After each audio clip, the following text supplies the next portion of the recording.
আমি তাকেও ভুল বুঝেছিলাম, তার কথা আমি শুনিনি। উনি অনেকভাবে আমাকে অ্যালার্ট করেছে, সম্পর্ক থাকা অবস্থায় আমাকে লাইভ করে করে অ্যালার্ট করেছে অনেকভাবে, কিন্তু আমি তার কথা শুনিনি। বিকজ ও আমাকে বুঝিয়েছে, ও আমাকে যেটা বুঝিয়েছে আমি সেটাই বুঝতাম। কারণ ও যখন একটা মানুষের সাথে মিশে, ওই মানুষটার বন্ধু বান্ধব সরে যায়, আত্মীয় স্বজন সরে যায়, তখন মানুষটা একা হয়ে যায়, ওর উপর ডিপেন্ড হয়ে যায়। ওই মানুষটার আর মামুন ছাড়া কোনো কিছু চিন্তা করার মতো থাকে না, যেটা সে লাইলার সাথেও করেছে, আমার সাথেও সেমটাই করেছে। আমি ভালো না বাসতে ভাই এত কিছু কেন করলাম বলেন? আমার তো দরকার ছিল না যে সমাজ, সংসার, আত্মীয় স্বজন, বন্ধু বান্ধব সবাইকে পিছনে ফেলে তার সাথে এরকম ফাইট করা। তার লাইফটা এমনিতেই নর্মাল না, একটা নর্মাল মানুষের মতো তার লাইফ না। আমি তার জন্য এক্সপোজ হয়েছি, 10টা মানুষ আমাকে ভালো মন্দ বলতেছে, বাজেভাবে চিনতেছে। আমার তো এই লাইফ চুজ করার কোনো দরকার ছিল না। আমি তো আমার লাইফে ভালোই ছিলাম। আমি যদি খারাপও হতাম, আমার লাইফ মানুষ জানতো না। আমি আমার লাইফ আমার মতো চলতাম। আমি তো জানি তাকে বিয়ে করলে আমার এই জিনিসগুলো ফেস করতে হবে, সমাজে মানুষ 2টা নেগেটিভ কথা আমাকেও বলবে। সো আমি এগুলো চিন্তা করেই ওকে ভালোবেসেই বিয়ে করেছিলাম ভাইয়া। বাট সে যে একটা প্রতারক, চক্র, তার বন্ধু বান্ধব প্রত্যেকে, আমি এখন পুরা নিজে বাস্তব প্রমাণ ভাইয়া তারা যে একটা প্রতারক চক্র। বিয়ে করার সিদ্ধান্তটা কি এত সহজ ছিল?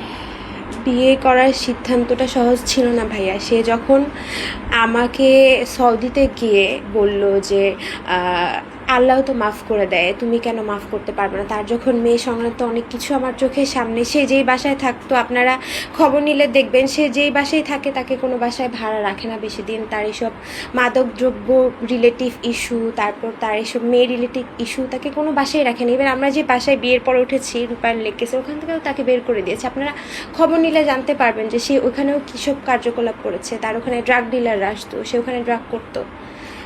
সো আমাকে তো আটকে রাখতো ভাইয়া। আমি আপনাদের সামনে ফেস করার মতো কিছু আমার তখন ছিল না। ও আমার ফোন এখনও, ও আমার ফোনের পাসওয়ার্ড, ফেসবুক টেসবুক সব ও চালায়। সো আমার কোনো কিছুই আমার আন্ডারে ছিল না ভাইয়া।